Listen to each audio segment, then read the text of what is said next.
En cierta manera fui el primer sorprendido de sentirme interesado por la premisa, porque la primera vez que escuché hablar de las líneas maestras de la historia me pareció algo interesante para pasar 2 horas con ello, no tanto para pasar 2 años con ello, hasta que empecé a profundizar en su fondo, en sus raíces, y me di cuenta de que albergaba una premisa enormemente cruel y muy despiadada,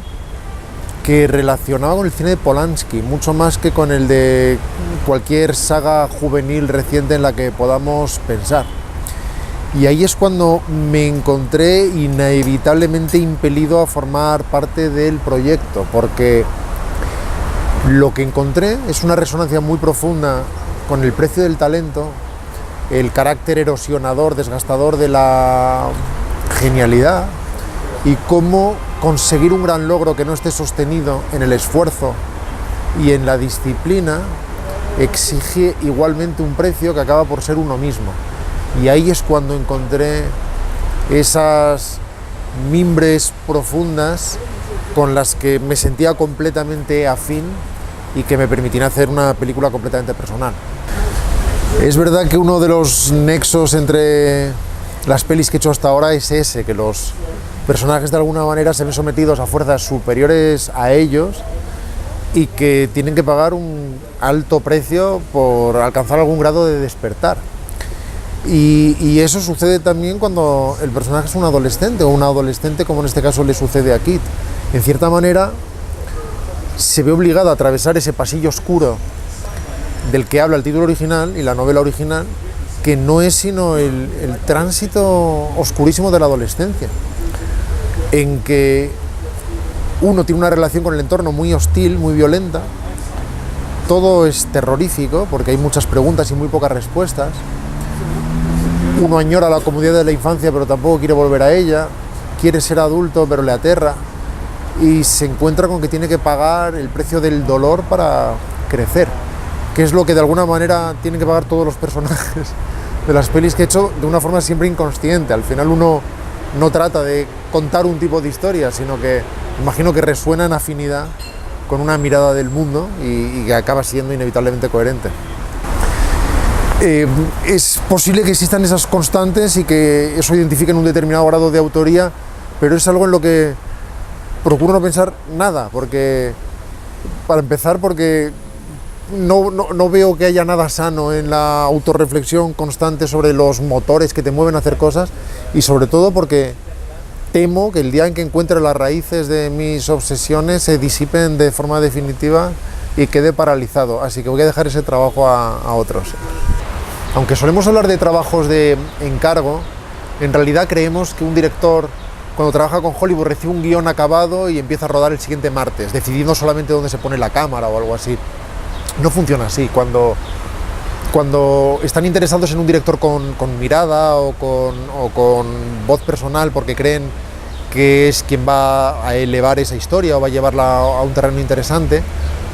lo que suelen entregar inicialmente es un primer borrador muy seminal, muy incipiente, precisamente para que el director vea si resuena con su mundo, con sus afinidades, y para solo entonces empezar a desarrollarlo de verdad, para que lo lleve precisamente hacia sus intereses personales o para que haga emerger el subtexto con el que desee trabajar. Así que fue en esta segunda fase, después de leer un primer borrador de Michael Goldbach, que llamamos a Chris Parlin, guionista además de Buried, con quien tengo amistad personal y que tiene un enorme talento, y juntos empezamos a desarrollar esa nueva mirada que cambió la historia, que la fue alejando cada vez más de su premisa inicial, aún respetando las líneas maestras, pero sobre todo dotándola de todas esas capas y resonancias que la novela original no tenía, o que las tenía marcadas en otra dirección o con otro tono. Digamos que antes de aceptar un proyecto que inicialmente surge del exterior, digámoslo así, dedico mucho tiempo a asegurarme de que de verdad queremos hacer todos la misma película, porque los primeros meses de relación con un estudio se parecen mucho a los primeros meses de relación amorosa. En gran medida uno se inventa a quien tiene enfrente y lo convierte en la idealización de sus deseos. Y cualquier término vago que se pronuncie es la confirmación literal y exacta de lo que uno querría escuchar. Pero eso aboca casi inevitablemente a unos y otros a un desencuentro que acaba siendo doloroso y frustrante. Así que destino mucho tiempo a exponer de forma clara qué película veo en la cabeza y cuál es la película que estoy interesado en hacer. Dejar claro que va a ser una película de atmósfera y no de sustos, que no va a ser una película de portazos y golpes de banda sonora, que las niñas van a ser de verdad niñas, que van a ser chicas muy jóvenes en toda su fragilidad, expuestas a circunstancias terribles, que el lenguaje inicialmente va a ser muy clásico y cuando después de hablar mucho de todo eso lo que encuentras enfrente es resonancia y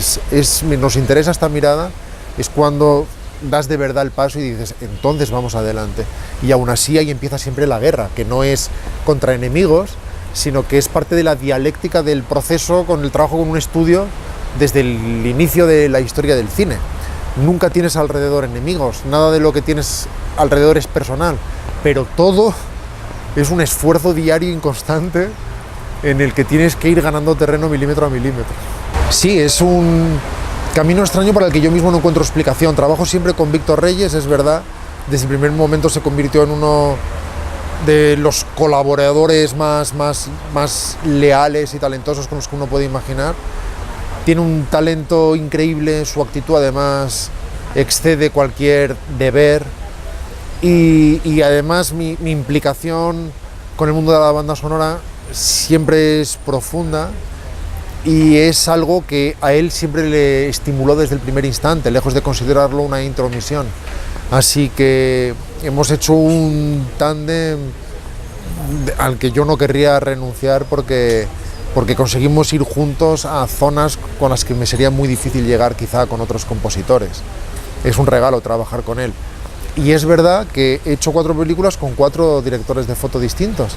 todos sensacionales además. David Azcano hizo un gran trabajo en Concursante, Eduard Grau en Buriez hizo un trabajo que no necesita descripción, Xavi Jiménez es uno de nuestros directores de fotografía más talentosos, y en este caso Jarin Blaschke,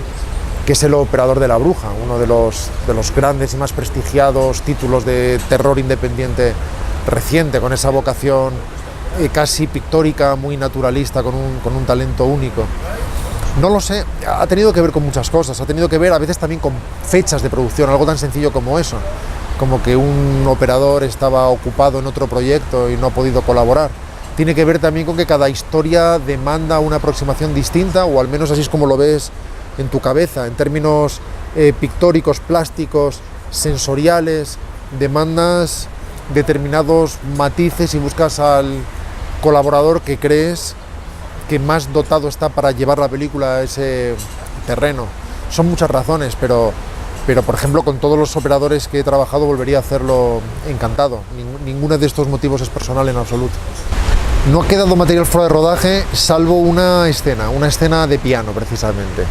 Una escena que estará incluida en el DVD, en el Blu-ray, en la que Kit y Jules ejecutan a la Limón una tonada muy popular, que es el famoso chopsticks que se toca con 2 dedos y que se empieza a convertir en una pieza casi virtuosa en la que empiezan a hacer los dos variaciones, una especie de duelo, cortejo a 4 manos en que la pieza más sencilla del mundo se convierte en una obra casi de Liszt. Y quedó fuera por razones estrictamente de ritmo. Venía detrás de otra ejecución muy compleja de piano, que era ese montaje de un estudio de Wilhelm Kessler, un compositor por otro lado inventado, que tuvo que inventar también musicalmente Víctor Reyes, y de alguna manera cuando venía esa escena, que en sí misma está muy bien, a mí me gusta mucho la escena, había una especie de sensación de otra vez música, así que se acortó estrictamente por motivos de ritmo que impedían que se destensara la cuerda en un momento dado. La escena por lo tanto no acabó de postproducirse del todo y se pueden ver los cromas y los reflejos de la cámara en el piano que después se borrarían, pero aún así estará incluida porque me parecía que en sí misma era una escena bonita y muy bien ejecutada por parte de los actores.